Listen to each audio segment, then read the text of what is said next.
Tonight at 10, Donald Trump rages against his conviction and confirms that he will appeal.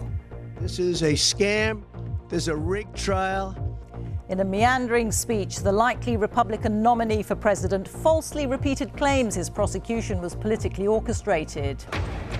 A new Israeli proposal to end the war in Gaza is set out by President Biden.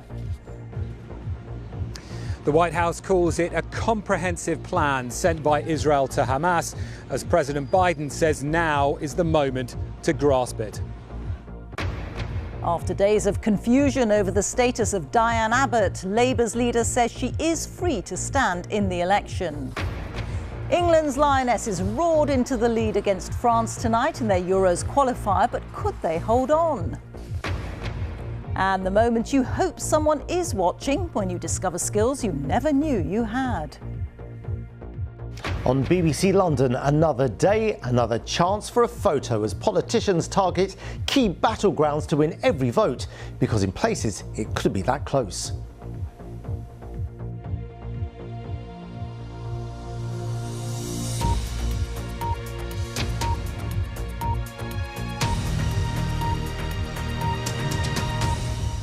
Good evening. After his conviction on multiple counts of falsifying business records, Donald Trump today went on the offensive, delivering a rambling 30-minute off-the-cuff monologue during which he attacked, among others, the judge and the district attorney involved in his prosecution. President Biden called his words dangerous and irresponsible. Mr. Trump is due to be sentenced in July. He says he'll appeal. Also in July is the Republican Party convention, where he's expected to be confirmed as the party's presidential candidate. He still faces 3 other criminal trials. Well, let's go live to New York and to our correspondent, Gary O'Donoghue. Gary. Rita, just a few hours ago, Donald Trump left this building headed for one of his golf courses after what has been a turbulent 24 hours for the former president. His one appearance today, he took aim at pretty much everyone and everything, even wandering off into a tirade about electric cars. The appeals, of course, will come after a few months, but for the moment, he remains a convicted criminal. This is where it all began 10 years ago, and today Donald Trump returned here to begin his fight back. Scrapping the teleprompter with its scripted remarks, he spent 40 minutes ad-libbing and railing against his opponents, hurling around insults like fascist and sleazebag. It was a rigged trial. We wanted a venue change where we could have a fair trial. We didn't get it. We wanted a judge change. We wanted a judge that wasn't conflicted. And obviously he didn't do that. Nobody's ever seen anything like it. This is the man Donald Trump blames for his legal woes, even though it's a jury of Donald Trump's peers that found him guilty. And it's reckless, it's dangerous, it's irresponsible for anyone to say this was rigged just because they don't like the verdict. Our justice system has endured for nearly 250 years, and it literally is the cornerstone of America. 8 years ago, Donald Trump famously said he could shoot someone right here in the middle of Fifth Avenue and not lose voters. Now he really is a criminal, multiple times over. Those voters may well get their chance to prove him right or wrong. As commuters arrived for work from Republican-leaning Staten Island, there was plenty of loyalty for the former president. I love Trump. Why? I love Trump. Why? Because he's going to make America great again. I'm not a fan of him or Biden, but he's very charismatic. I think people are still going to vote for him no matter what anyway. According to the Trump campaign, more than $34 million was raised from small donors in the hours following the guilty verdict, almost doubling their previous daily record. Party leaders were also completely on message. This is a purely political exercise, not a legal one. Key figures like House Speaker Mike Johnson said the conviction was absurd and outrageous, and plenty more leading Republicans followed suit. Donald Trump has their complete loyalty. Donald Trump will undoubtedly appeal against this conviction, but that won't happen for months. Before that, he'll be sentenced and will enter the final lap of this presidential election with a criminal conviction around his neck. This is uncharted territory in the 250-year history of this country. Gary O'Donoghue, BBC News, New York. So how has the verdict gone down in swing states in the US? Georgia is seen as a crucial battleground in this November's forthcoming presidential election. Last time round, voters went for Joe Biden, causing a political upset. But the result was wafer-thin, with a Democrat majority of some 11,000 votes out of an electorate of millions. Nomia Iqbal has spent the last 48 hours in Georgia talking to Republican voters. Out in the suburbs of Georgia, it's voters who will decide Donald Trump's fate, not jurors. Rachel is an independent voter who leans Republican. Oh, that's right. Really? He's guilty. They found him guilty. Guilty on all 34 counts. All 34 counts. Donald Trump's now been convicted. Does that factor into how you will vote in November? I did not have any idea that I honestly did not think he would be convicted. Just because I know that sounds ridiculous, but he's gotten away with everything else so far. We already knew he was a bit of a liar and a cheat, kind of, before he got in. It's date night for Conservative couple Ron and Mickey at their local spa. Their peace and quiet is momentarily disrupted to take in the verdicts. Wow. What's your reaction, Ron? I'm not surprised at all, because I think that he was guilty as well, but I'm pleased. Yeah, I am. Mickey voted for Donald Trump last time, not this time. I think he's a complete narcissist. I think that it's all about him, and he doesn't take the heart of the American people to heart. For moderate Republicans, they are still processing this verdict. I'm not 100% there. I'm not. I think that I'm very close, because I think most Americans will vote with their pocketbooks or their wallets, and at this point, I'm a wallet voter. If Donald Trump crossed a red line for you, would you vote for Joe Biden? No, I would not vote for Joe Biden. I would leave it blank if he crossed the red line. Just because you think you're so pretty. But polls suggest 1 in 4 Republicans will still dance to Donald Trump's tune regardless. How can you back a convicted presidential candidate? Well, it's not too hard when you look at who's in president now. And, you know, I won't go into any of the things that he does that I haven't been pleased with since the day he took office. But if you look at the lesser of the two evils, I'll take Trump any day. Georgia will get to have a say on Donald Trump twice, once at the polls in November and at his election interference trial. The date of that is not yet clear. Nomia Iqbal, BBC News, Georgia. Well, staying in the US, in a surprise announcement this evening, President Biden set out a peace proposal and ceasefire offer from Israel that he said could end the war in Gaza. Mr. Biden urged both Hamas and Israel's leaders to accept the deal, saying that those in Israel who wanted indefinite war must change their minds. He outlined a 3-phase proposal that will begin with an immediate 6-week ceasefire. At the same time, Israeli forces would carry out a withdrawal from Gaza. Israeli hostages in Gaza would be exchanged for Palestinian prisoners, and 600 trucks of humanitarian aid would be delivered there every day. In the second phase, Hamas and Israel would negotiate a permanent end to hostilities. The final phase would include a major reconstruction operation in Gaza with international support. I know there are those in Israel who will not agree with this plan and will call for the war to continue indefinitely. Some are even in the government coalition. And they've made it clear they want to occupy Gaza, they want to keep fighting for years, and the hostages are not a priority to them. Well, I've urged the leadership in Israel to stand behind this deal, despite whatever pressure comes. Well, let's speak now to Tom Bateman, who's in Washington for us. Tom, you're a former Middle East correspondent. You know the region well. How significant is this proposal? This is a significant intervention tonight, Rita, by the US president, and one designed, I think, to finally draw a line and try to bring this war to a close. Now, at the heart of the announcement there was one very significant phrase by Joe Biden, and that was about a permanent end to hostilities. He called it a permanent cessation in the second phase, negotiated in the first, but after 6 weeks, a permanent cessation. That means an end to this war. And the critical point there is that had been the crucial demand of Hamas all the way through.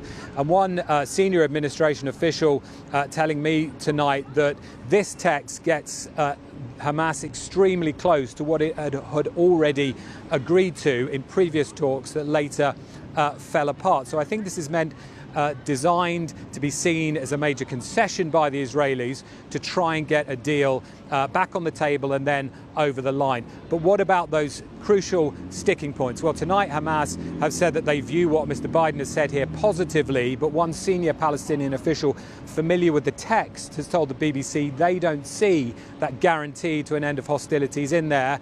But also President Biden putting pressure on both sides to try and take this, not just sticks, but carrots too, an incentive given to Prime Minister Netanyahu tonight, a joint address to both houses of Congress, a letter of invitation has been put to him tonight. That's how far Mr. Biden wants to go to get this deal over the line and the war ended. OK, thank you. Tom Bateman reporting there. Here, Sir Keir Starmer says the veteran Labour MP Diane Abbott is free to stand for election in her North London constituency. It follows days of wrangling over her future after suspension from the party over comments that she made about how Jewish, Irish and traveller people experience racism. She was readmitted to Labour on Wednesday. Ms Abbott has yet to say if she'll stand. Joe Pike reports. For 4 days, the questions have kept coming. But it may have been the Deputy Leader's support for Diane Abbott, as well as the Scottish Leader's sympathy towards her, that pushed Keir Starmer to act. Angela Rayner, down here on the front row, says that Diane Abbott should be allowed to stand if she wants to. Anas Sarwar, standing beside you, says he agrees with Angela Rayner. Do you agree with them, or are you sticking to the line that no decision has been taken? Well, no decision has been taken, so that's the factual position. No decision to bar Diane. This afternoon, that changed. She's free to go forward as a Labour candidate. The whip is back with her. It's been restored. Senior Labour insiders concede this week's events have been a distraction, including Wednesday's rally on Diane Abbott's home turf of Hackney. They just want me excluded from Parliament. Tonight, the veteran left-winger has told me whilst Keir Starmer's intervention is, quote, positive, she doesn't want to speak on camera until after her candidacy is rubber-stamped next week.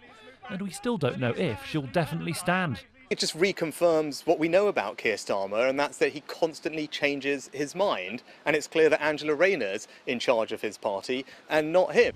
In Hackney North, this row has left some voters unhappy. As the first black British female MP in history, the amount that she's done for the community and for those that don't have a voice is something that's resonated with so many of us around here. You know, I think it's pretty awful, really, how they've treated her. I don't particularly think she's been treated unfairly. She has said things in the past which are not on the not politically correct. The tussle over who will be Labour's candidate in this seat is all about the age-old internal battles between right and left. Keir Starmer's iron grip on the party machinery is perhaps not quite as strong as we thought, and Angela Rayner's arguably decisive role in this row could give us a taste of the dynamics at the top of government to come if Labour were to win this election. If Diane Abbott does stand and win, she will become the longest-serving Labour MP and the mother of the House. Joe Pike, BBC News, Hackney. And for more on Diane Abbott and the Trump verdict, Newsnight is where you should go. Let's cross live to Victoria, Derbyshire. Thank you, Rita. Yeah, as Mr. Trump attacks that New York court for finding him guilty, is this the moment his party declares war on the whole US legal system? What does that mean for the US presidential election? Plus, It's Keir Starmer paving the way for Diane Abbott to stand for Labour. We'll assess the election campaign at the end of a very busy week. Don't miss Newsnight Live on BBC Two, BBC News and iPlayer at 10:30. See you then. Scotland's First Minister John Swinney, the third SNP leader in 14 months, has admitted his party faces a tough challenge in the general election. Campaigning also took the Labour leader Sir Keir Starmer to Scotland to launch his party's green energy plan. This is the current state of the parties in Scotland, with the majority of seats in SNP yellow. Some constituency boundaries will change at the election. Here's our political editor, Chris Mason. There's been no shortage of this, a merry-go-round in the Scottish National Party this spring. One First Minister out, a second First Minister in. And now there's a general election. So for John Swinney today, meeting and greeting on the south side of Glasgow, followed by a speech in the city's East End. And his pitch. We've demonstrated that decisions made in Scotland are decisions for Scotland. And that's the choice that people in this election have. He had a pop at the Conservatives. Austerity, Brexit, the cost of living crisis. For all these reasons, the Tory government deserves to be removed from office, and the best way to do that is to vote SNP to remove the Tory MPs in Scotland, all 6 of them at this election. And there was a pop at Labour too, criticising their promise not to put up income tax, national insurance and VAT. They've signed up to the tight fiscal limits of the Tories. They've signed up to tight borrowing. That is austerity on steroids. And look who was 30 miles away in Greenock at around the same time. The Labour leader rather keen on nabbing a whole load of SNP seats. The SNP say they want you to vote to send a message. I don't want you to vote to send a message. I want you to vote to send a government. And he set out one of his key ideas, which would be based in Scotland. Great British Energy, that publicly owned company, owned by the taxpayer, making money for the taxpayer, harnessing clean power. Yeah, I mean, he's been talking about his net zero ambitions, but yet again, there's no substance. There's no ideas, no policy, there's just a logo. And the British people deserve a lot more than that. Scotland's critical to the Liberal Democrats. We have 4 MPs. We think we can get many more after the election. We can beat a lot of SNP MPs. The SNP has been in government in Scotland since 2007. Senior party figures, including the former First Minister Nicola Sturgeon, have been under police investigation over the party's finances. And with the prospect of another independence referendum anytime soon appearing to recede, how's he managing? Yeah, it's been an absolutely whirlwind month, you know. And so... Let's be blunt, times are pretty tough for the SNP. Do you feel that? Of course, and that's frankly why I'm here. It's why you're interviewing me as SNP leader, because of those tough times. And I've stepped in to build the SNP and to build trust in the SNP. Does it feel like managing decline? No, it feels like building the party up, and that's what I'm about. We've undoubtedly had a rough period. You've said today that it's important, to quote you, to get rid of the Tories. We're in second place in each constituency, so if we want to numerically get rid of the Tories in Scotland, people just need to vote SNP. Isn't the easiest way for people in Scotland to get rid of the Tories to vote for Labour? But then people have got to ask themselves, you know, who's going to make the bigger impact on Westminster? What happens here in Scotland on July the 4th matters wherever you're watching. Chris Mason, BBC News in Glasgow.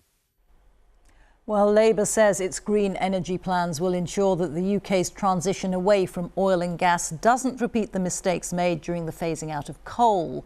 But the SNP says the proposals would put Scottish jobs at risk. Simon Jack looks now at how the plan could work.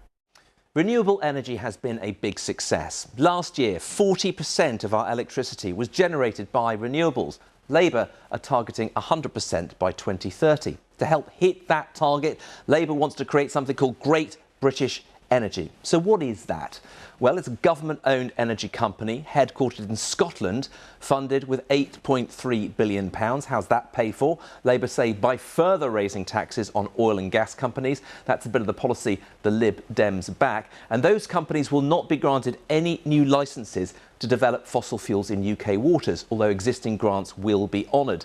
Labour claim it will help the UK decarbonise electricity production by 2030, make the UK less reliant on energy imports and price shocks, while driving down bills by £300 by the end of the next Parliament. Now, many experts feel that that 2030 target is unrealistic. Billions will need to be spent and recouped through bills, these bills here, to upgrade the electricity network, which will offset those lower prices. Now, putting the HQ in Scotland is telling, as it is the centre of both the offshore wind and the oil and gas industry. The SNP said Labour's veto on new oil and gas would risk 100,000 jobs in Scotland, while the Conservatives put the number at 200,000 across the whole UK and say it's foolish to import more than we have to. Labour dismissed those numbers, saying that existing licences mean oil and gas production will continue for many years, while thousands of new jobs will be created in renewable industries. Labour originally planned to spend £28 billion per year on green projects, and the Greens and Scottish Greens say whittling that back to £8.3 billion for the Parliament lacks ambition and urgency. Labour says its investment plans have had to be scaled back thanks to the worsening public finances they will inherit if they are elected. Remember, 75% of our total energy needs still come from fossil fuels. All the main parties want a greener future, but how and how fast to get there is one of the clearest dividing lines between them.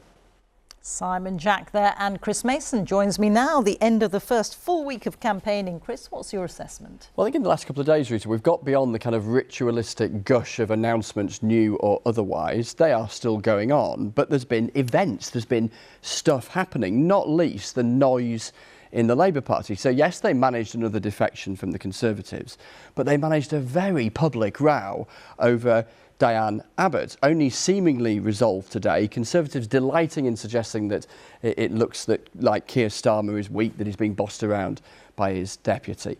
The Labour campaign had been looking pretty focused and polished. That's not how it's looked in the last couple of days. Keir Starmer trying to move on from it. He's given an interview in The Times tomorrow in which he says his number one mission is wealth creation and he wants to, quote, win from the centre ground. Conservative strategy continues to be eye-catching announcements, new policy announcements, trying to shore up their vote, trying to tempt people back who might be lured by Reform UK. We're a week in, as you say, week and a bit in. As far as the opinion polls are concerned, there doesn't seem to be any significant movement. Labour do seem comfortably ahead. One final point, Rita, given there's a lot of focus on the race to be Prime Minister, red versus blue, we're in a parliamentary democracy. Very few people can actually vote for the Labour leader or the Conservative leader. And depending on where you are in the UK, there's a platter of competitive parties. By my reckoning, 13 different parties represented in the last Parliament, as well as independent. So, yes, Conservative and Labour dominate a lot of the conversation, but there's plenty of others too. Thank you very much, Chris. Germany has joined America in giving Ukraine permission to use Western-supplied weapons to strike some military targets inside Russia. It follows growing alarm over Russia's latest military offensive, which is threatening the northern Ukrainian city of Kharkiv. The Kremlin is accusing NATO and America of provoking a new level of tension. Jean McKenzie has the latest from Kiev. This is what Ukraine has been so desperate to stop. An onslaught along its northeastern border. Russia has been able to bombard the city of Vovchansk with impunity, launching attacks from Russian soil, then seizing ground. Overnight, it struck an apartment block in the region's capital, Kharkiv, 20 miles from the border. At least 6 people were killed. Elena's husband and mother were inside and are still missing. President Zelensky has pleaded to be allowed to properly defend his country by using NATO weapons to strike Russia. Washington has finally agreed, but with strict limits. Ukraine can only target Russian positions along the Kharkiv border. This is some step forward to that goal which we discussed before, to make possibility to defend our people who live in the villages through the borderline. But Russia is pushing on multiple fronts.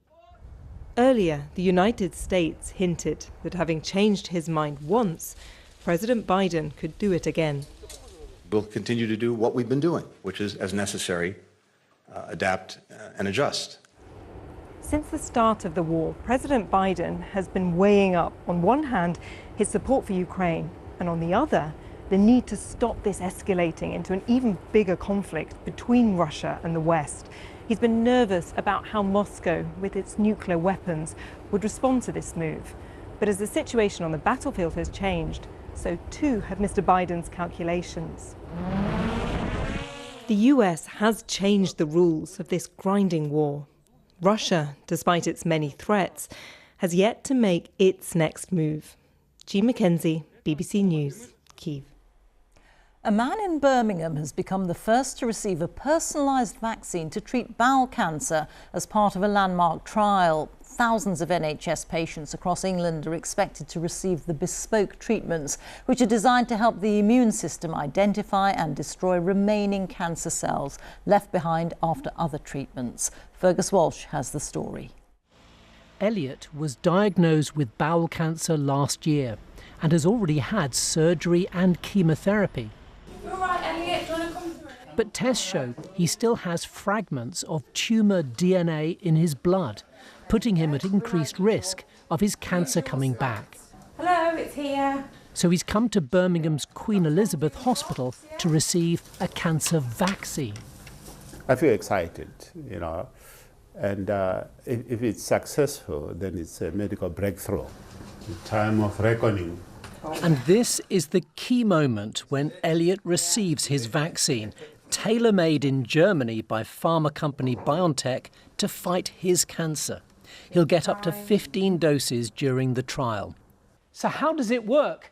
Elliot's personalised vaccine uses the same mRNA technology as found in current COVID jabs. A sample of Elliot's tumour was analysed and proteins unique to his cancer were identified.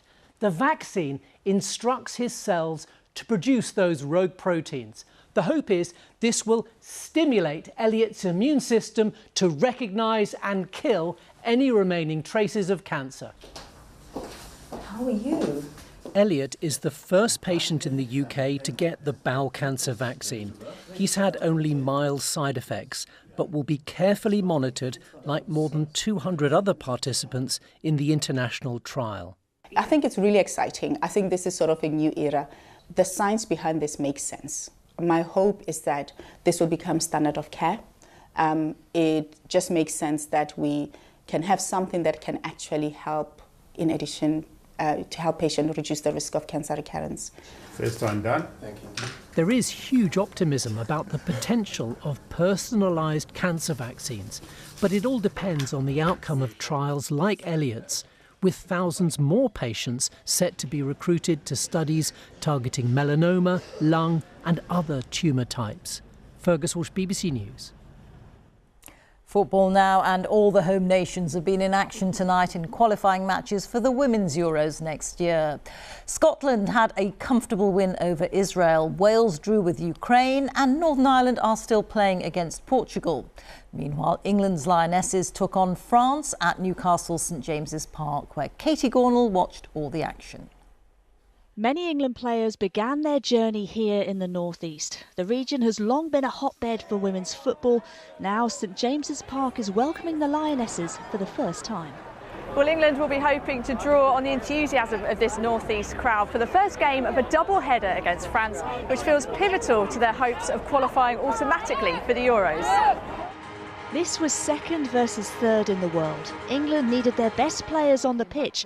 Mary Earps lasted just minutes. Further up the field, England were having much more success. Beth Mead, once of Sunderland, bringing St James's Park to its feet.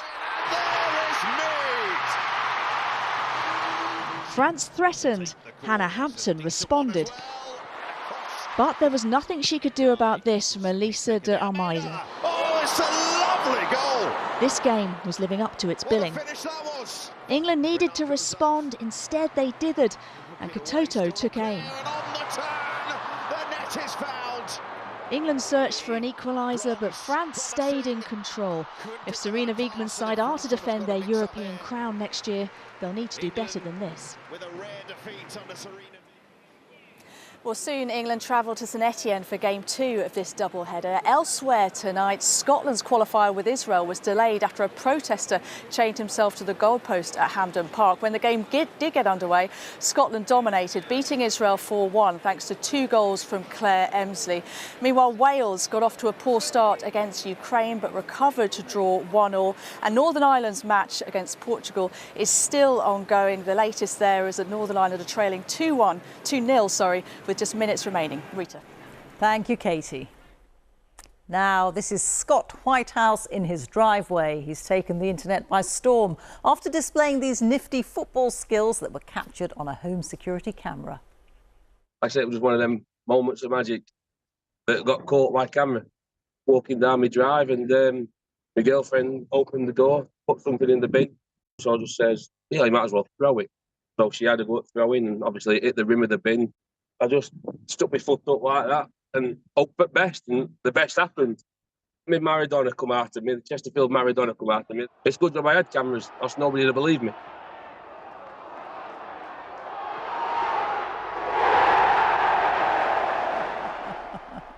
Thank goodness there was a camera there. Time for the weather now. Here's Ben Rich. Ben. Hi, Rita. Thank you very much. Good evening. As May draws to a close, so does the spring, certainly as far as weather forecasters are concerned. So what's the spring been like? Well, it's been wet.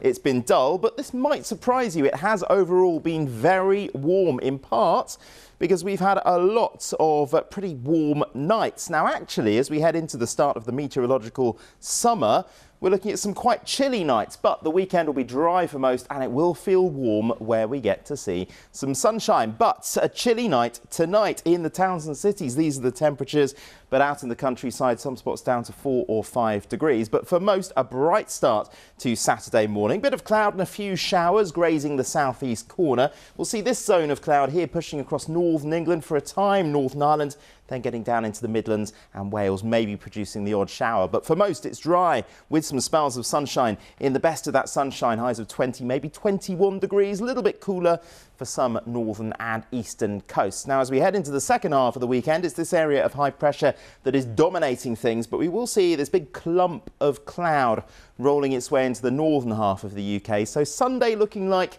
pretty cloudy day actually across western Scotland, parts of Northern Ireland. There will be some patchy rain at times. Eastern Scotland holding on to some brightness, and for England and Wales we'll see some spells of sunshine and it is going to feel very warm indeed. 22, maybe 23 degrees. So will it last? Well, actually not really. As we head through next week we will see some colder air, or at least cooler air, digging southwards again. Temperatures will drop. Edinburgh just 13 degrees on Wednesday. That's below par. Some showers, so enjoy some warmth over the weekend. Rita. Thank you, Ben. And that is tonight's BBC News at 10. Now on BBC One, it's time to join our colleagues for the news where you are. Good night.